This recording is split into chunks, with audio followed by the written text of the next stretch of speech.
Alright, welcome back to Let's Play Demon Souls. This is episode 31. And I'm collecting the items available at Perfect White World Tendency in World 3-1. And usually one of the armor sets that I get here is the Rogue's armor. I like the look of it. I'm not going to be able to equip them on the male character, but this is where you go to get it.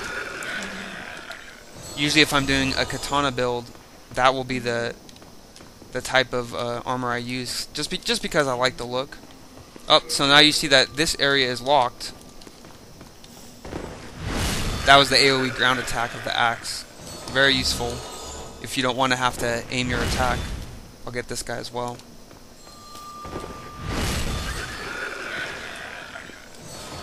So what you do is you go all the way down to this area, and there will be a key.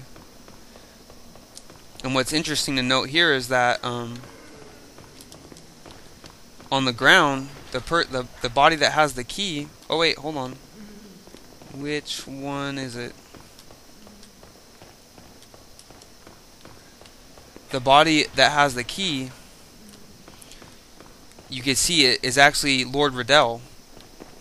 There's his legendary's hero soul, and then the key. But you know that because that weapon that he was holding, the phosphorescent pole, is in the arms of this body here. It snapped apart. So I like to think that the item of importance he has to get off his body is like that, the phosphorescent pole.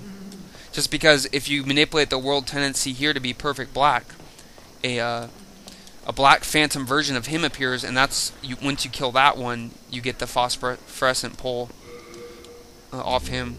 Which it's a magic damage based item, but you typically use it for it has a passive mana regeneration, which it's pretty nice to have if you're farming or whatever. If you get +5 on it through the colorless demon souls, you can use light weapon. One of the magics in the game, one of the weapon enchants, indefinitely. By the time it wears off, the mana regeneration will be so great you can just recast it. Which, you can always just use potions anyway. It's not that big of a deal. But what I just picked up there, was the Rogue's clothes. They're female only, but they're pretty.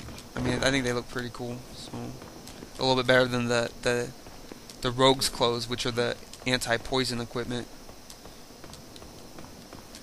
So I think that might be all the items here. So with that being the case, I'm gonna evacuate back out.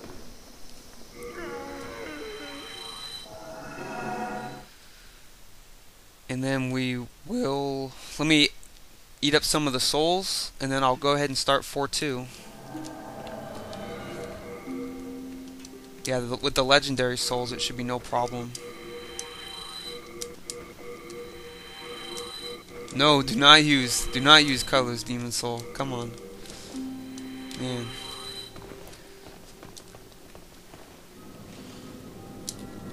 Well, if I put the silver coronet on, is it gonna give me the same? Oh, huh. I don't know if I like this look as much though as the Saint's armor. Is there any practical application?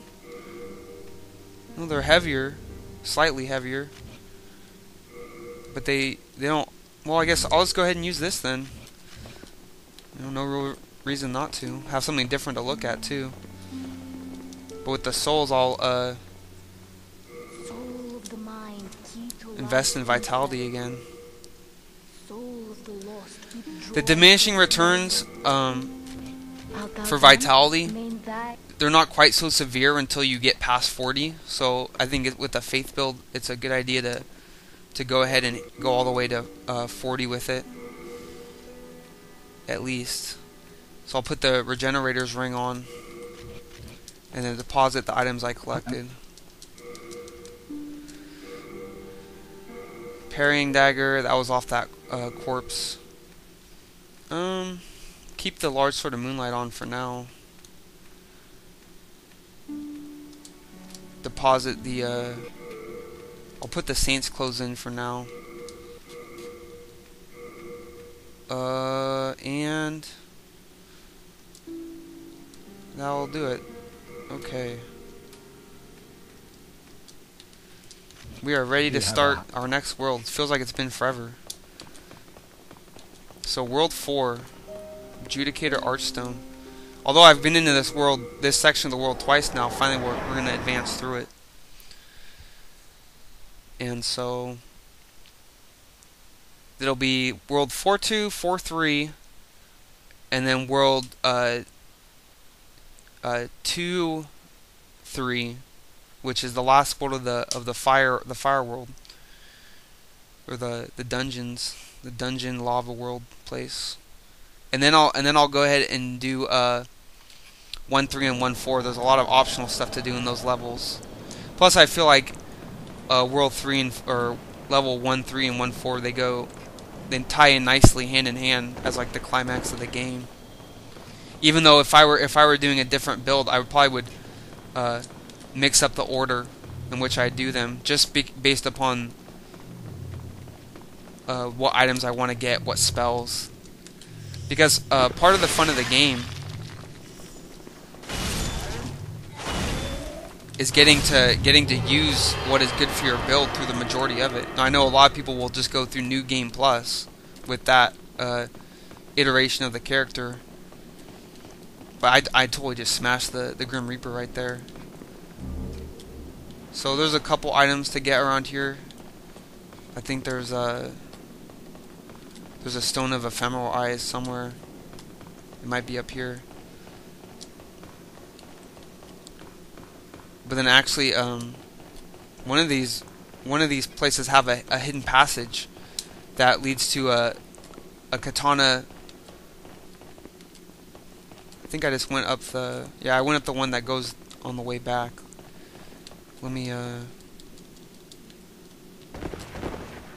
just do that later. But there's a hidden passage that goes to a black katana skeleton, and usually that's the way you go when you're going to farm Bladestone for a dexterity build.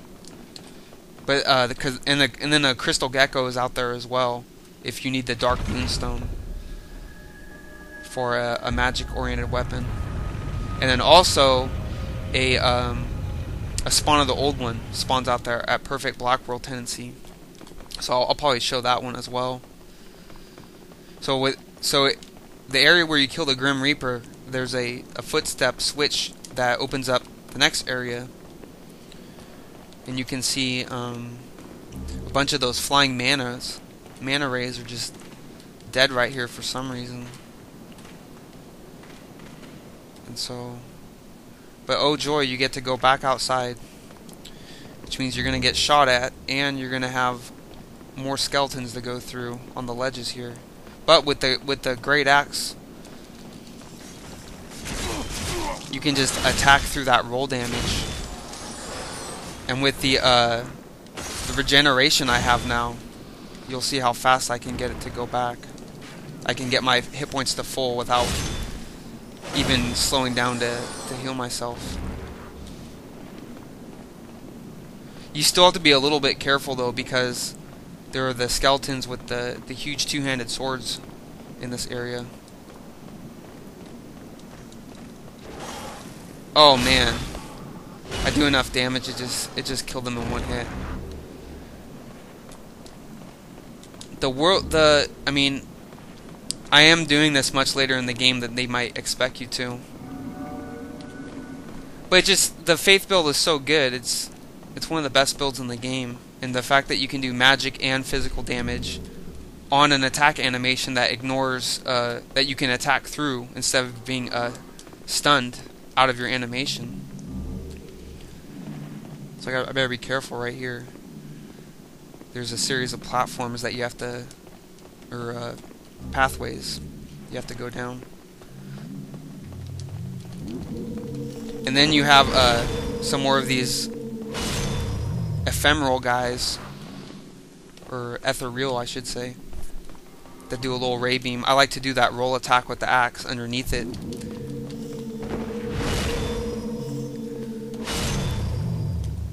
there's some creepy skulls embedded in the rock on the walls here. This game, if you come here earlier in the game, it can be really frustrating because some of the magic damage these guys do, you don't have enough hit points to really react through it, or even have enough damage. Oh, there's a Grim Reaper. So if you kill him, oh, I thought I had. Man, I'm just barely not one-hitting these guys. What? Oop! I can see. Yeah, you can see the. I don't know if you can hear it on the audio, but there's like laughing. There's these little ambushing like almost female versions of the ghost guys. But the Grim Reaper just fell, so that'll stop the respawning of the ones I just passed. We'll continue going down. And there's some more creepy skulls embedded in the rocks. Now right over here, you'll see a couple of items, and if you go over to get them, they're just like the crescent moon grass. And then you can see it's an ambush. Like the little female ghost things totally just backstab me. But at this point in the game, I'm pretty well capable of taking those types of hits, and I'm already regenerated back to full. So usually, like if I'm not like showing off what the level's like, I'll just run past that side area. And so this is a really dangerous part of the game at a lower level too. I know I keep saying that, but I mean, for some reason, like just the fact that these guys block the pathways. I usually like I would have to have like an enchanted weapon to try to even go this far. It just so happens that the faith build, you have so much. The faith stat itself provides magic resistance, so their magical attacks don't do that much damage. And then it also affords a much higher vitality than another build like a blue blood sword build or a dex build will have at this stage. And so once that Grim Reaper's dead, that's the last series of those specters you're gonna have to fight. But it leads into a new room, and you can kind of see like there's some slugs in the water down there. And then there's like these white floating orbs, and so it's kind of a strange room. If you go up to this part, you see there's sticky white stuff. So evidently this is where the sticky white stuff is from. Those slugs down in the water. Whoa! Those those glowing white balls are proximity explosives. I don't know if they're like spirits or what the deal is, but they protect this room, and they go down into these side cave areas. And so if you're not ready for them at a lower level, they can blow you up quite easily. But these slugs are a good spot to come in and farm the sticky white stuff. I can't use them because my most weapons that have magical based damage, you're not going to be able to apply a magical enchant to them. I guess it's for balance reasons. Like the whole point, you can't stack magic on magic.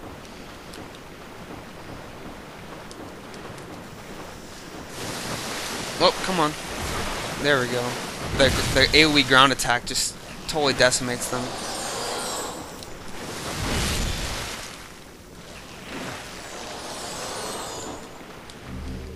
And these guys also drop the sucker stone, like the slugs in World 5 too. But yeah, see, you can see the white glowy thing going through that cave right there, the little tunnel. So that'll do it for this episode of Demon Souls. On the next video, I'm gonna go ahead and clear out this room, get all the items, and then fight the boss. All right, see ya.